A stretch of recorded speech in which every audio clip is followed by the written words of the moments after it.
హైదరాబాద్ సభ నుంచి కాంగ్రెస్ పార్టీ తన మేనిఫెస్టోను విడుదల చేసింది. తెలంగాణ గడ్డపై నుంచి కాంగ్రెస్ పార్టీ ఈ మేనిఫెస్టో విడుదల చేయడంలో లక్ష్యమేంటి? సాధారణంగా తెలంగాణ కాంగ్రెస్కి ఇది మరింత లాభాన్ని చేకూరుస్తుంది, రేవంత్ రెడ్డికి మరింత లాభం చేకూరుతుంది గనక సహజంగానే రాష్ట్ర పార్టీ అడగవచ్చు.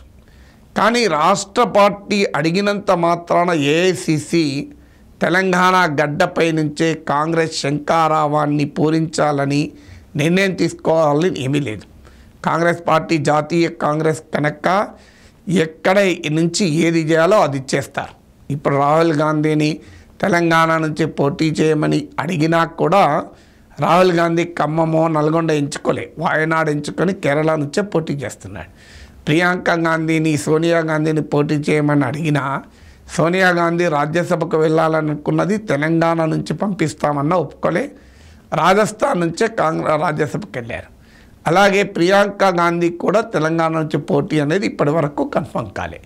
అందువల్ల రాష్ట్ర కాంగ్రెస్ తమకు ఉపయోగపడుతుందని కొన్ని ప్రతిపాదనలు పెట్టినా జాతీయ కాంగ్రెస్ రాజకీయ వ్యూహం జాతీయ కాంగ్రెస్కు ఉంటుంది. అంటే ఎక్కడ ఏది చేయాలో అదే చేస్తారు. మరి జాతీయ కాంగ్రెస్ ఎందుకు తెలంగాణ గడ్డను ఎంచుకుంది? ఒక పాసిబిలిటీ డెఫినెట్గా తాము అధికారంలో ఉన్న రాష్ట్రములో ఈ మీటింగ్ పెట్టడం ద్వారా ఎక్కువ మంది జన సమీకరణకు అవకాశం ఉంటుంది. ఇప్పుడు హిమాచల్ ప్రదేశ్ చిన్న రాష్ట్రం, విడిగా అధికారంలో ఉంది తెలంగాణ, కర్ణాటక. ఈ రెండు రాష్ట్రాల్లో ఎక్కడో ఒక చోట పెట్టడం ద్వారా బలమైన ప్రజా సమీకరణ వేదికగా ఈ మేనిఫెస్టోను ప్రకటించవచ్చు. అదొక కారణమై ఉంటుంది. రెండవ ముఖ్యమైన కారణం ఏంటంటే ఇవాళ మొత్తం దేశంలో ఏ రాష్ట్రంలో కాంగ్రెస్కు మెరుగైన ఫలితాలు స్ట్రైక్ రేట్ ఉండవచ్చు అని లెక్కలు తీస్తే మీరు బహుశా తెలంగాణలోనే స్కోప్ ఎక్కువ. ఇప్పుడు తెలంగాణలో కాంగ్రెస్ 14 సీట్లు టార్గెట్ చేస్తుంది. 14 సీట్లు ఒక రాష్ట్రం నుంచి వచ్చే పరిస్థితి ఇంకే రాష్ట్రంలో లేదు. తెలంగాణ నుంచి 14 సీట్లు వస్తాయా రావా నేను చెప్పలేను, కానీ డెఫినెట్గా తెలంగాణలో కాంగ్రెస్కు డబుల్ డిజిట్ సీట్లు వచ్చే అవకాశం అయితే కనబడుతోంది. అందువల్ల ఏ మేరకైనా తెలంగాణలో వచ్చే అన్ని సీట్లు కూడా ఒక రాష్ట్రం నుంచి ఇతర రాష్ట్రాల్లో వచ్చే అవకాశం లేదు. ఏమైనా ఆ అవకాశం ఒకవేళ ఉన్నా అది మిత్రపక్షాల సహాయంతో రావాలి. ఇప్పుడు మహారాష్ట్ర లాంటి స్టేట్లో ఏమైనా తెచ్చుకోగలిగినా అది మిత్రపక్షాల సహకారంతోనే తప్ప విడిగా వచ్చే పరిస్థితి లేదు. కర్ణాటకలో అధికారంలో ఉన్నా అక్కడ పార్లమెంట్ ఎన్నికలకు వచ్చే వరకు బీజేపీ బెటర్ పర్ఫార్మ్ చూపే హిస్టరీ ఉంది. అక్కడ ఇప్పుడు బీజేపీ జెడిఎస్ కూడా కలిసింది కనుక కాంగ్రెస్కు 28 సీట్లున్న కర్ణాటకలో 10 సీట్లు తెచ్చుకుంటే అది పెద్ద విజయం అవుతుంది.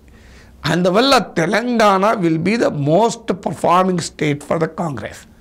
అందువల్ల కాంగ్రెస్ పార్టీ తెలంగాణ నుంచి ఈ శంఖారావం పూరించాలని నిర్ణయించుకొని ఉంటుంది.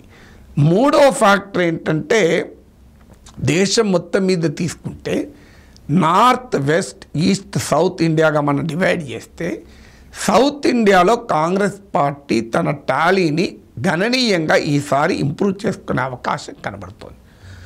ఎందుకంటే ఇవాళ మొత్తం సౌత్ ఇండియాలో నియర్లీ 130 సీట్స్ ఉన్నాయి. కేరళలో 20 సీట్స్ ఉన్నాయి. అక్కడ లెఫ్ట్ అయినా గెలవాలి, కాంగ్రెస్ అయినా గెలవాలి. కాంగ్రెస్ పార్టీ అక్కడ మెజారిటీ సీట్లు మళ్ళీ నిలబెట్టుకున్నా అక్కడ ఒక 15 సీట్లు నిలబెట్టుకుందా అనుకుందాం. అనుకోకుండా అసెంబ్లీ ఎన్నికల లాగా లెఫ్ట్ కనుక మళ్ళీ పునర్జీవం పొందితే తప్ప. తమిళనాడులో డిఎంకేతో కలిసి ఉన్నారు, కర్ణాటకలో విడిగా అధికారంలోకి వచ్చి ఉన్నారు, తెలంగాణలో కూడా అధికారంలో ఉన్నారు. సో ఈ 4 స్టేట్లో కలిపి ఈవెన్ అరౌండ్ 50 సీట్స్ వరకు కూడా 40 to 50 సీట్ తెచ్చుకునే అవకాశాన్ని మనం కొట్టిపారలేము. ఆంధ్రప్రదేశ్లో స్కోప్ లేదు, ఆంధ్రప్రదేశ్ ఒకటి మినహాయిస్తే. అందువల్ల భారతదేశంలో ఒక బలమైనగా సీట్లు ఎక్కడి నుంచి వస్తాయి కాంగ్రెస్కి అనుకుంటే అది సౌత్ ఇండియా నుంచే రావాలి. విడిగాన 40 to 50 సీట్లు తెచ్చుకునే స్కోప్ ఉంది.